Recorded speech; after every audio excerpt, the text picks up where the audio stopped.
Okay, so this is show don't tell, right? The red. So the thing is that what everybody said here about why we use show don't tell is correct. There is a neurological reason for it as well, because the way that the brain creates reality is that it fills in the blanks. So our brain is, well, especially the cerebral cortex is the one, the one that the brain centers that motivates the creation of reality are the deeper brain centers, but the cerebral cortex is the one that shows it to us, shows it to our consciousness, that creates this experience of consciousness. And the way that it does this is by filling in the blanks. So this is very important. When we write stories, we create reality. Okay? And when we use show don't tell, we create reality more effectively. And that is why it's an extremely powerful technique. The reason why we create reality more effectively when we use show don't tell is that we allow the brain to fill in the blanks, and when the brain fills in blanks, you see it. You see.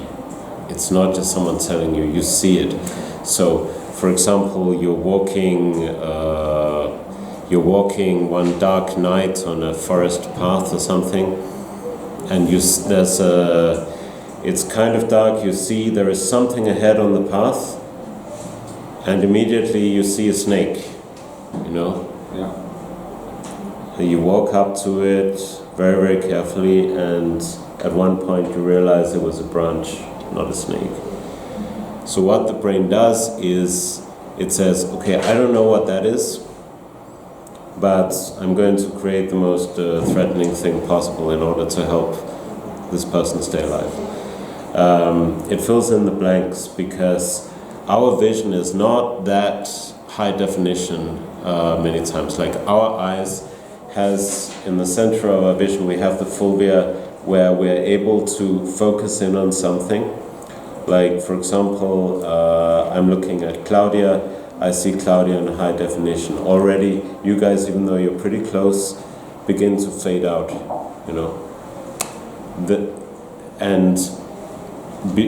And that's because the brain fills in the blanks. The brain actually is not getting detailed information. It's just saying, okay, I know what is here, so I just continue to create this visual representation.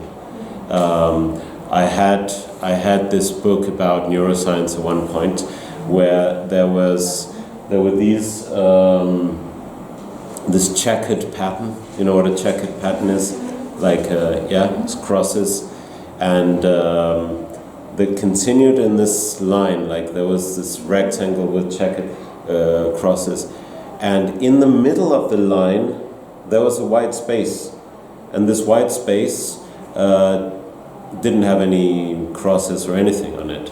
You could see that, but then the instructions in the book were hold this up to your eye until the white space is in front of the blind spot on your eye, because all of us have we all have a blind spot in each eye. So what you do is you do that, and I found that blind spot, and that thing disappeared, and the next moment it was filled in with checkered pattern. And it looked like this line was completely continuous. And it's just like, whoa, my reality, reality, mind blown, right? And that's what happens also. If you do not tell the reader, he fills in the blanks. And he actually sees things, they become alive. Because it's not just on a psychological level, it's on a neurological level, where the brain is actually creating this reality for you, as if it's really, really there. Because the brain is working, and it's saying, what the hell, what is this? Where is she? And it's coming up with solutions.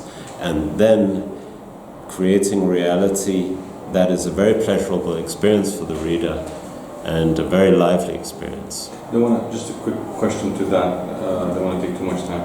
Is there a risk though that the reader creates a story separate from the one that the writer is trying to tell?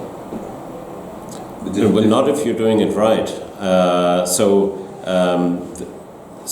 on the one hand, yes. On the other hand, no. So obviously, you want to keep the reader within certain parameters. Like if everybody has their own story, then there's no story, because it's a unifying narrative.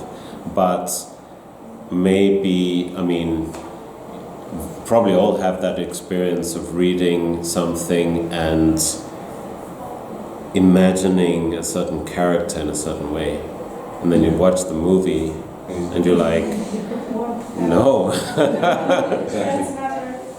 Right? Yeah.